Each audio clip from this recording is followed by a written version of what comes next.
providing you with emergency powers? It's very, very simple.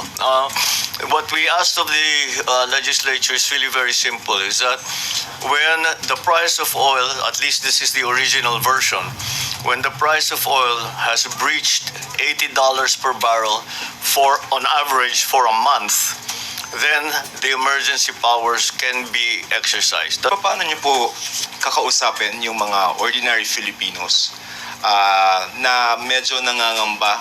Because if the Middle East crisis worsens, so patong-patong na yan, sir. Bilihin, gasolina. Paano po yung magiging approach, and what do you wanna tell them now? Well, first of all, we are still, as I explained the first time I met with you, in terms of supply, we are in good shape.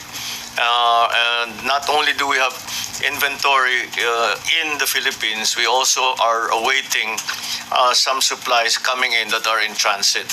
Ang pinaaral ko lang kung yung mga in transit, baka naman nandun sila sa lugar ng peligro. So, para maging accurate yung kalkulasyon natin. Pero hindi naman daw.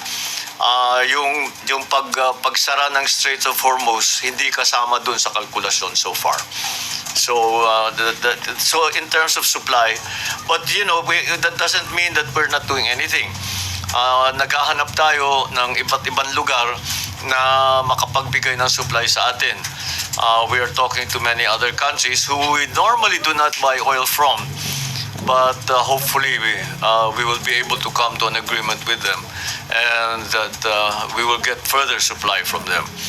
But the real problem here that everybody is having to deal with is hindi natin alam kung gaano katagal ito.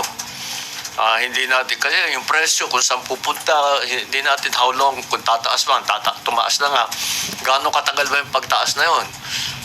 Ito ba ay pangmatagalan, permanent na ba ito? Ano bang mangyayari? Yun ang problema talaga. And this is the same problem. Nung nasa JP Morgan ako, pinag-usapan namin na matagal ito.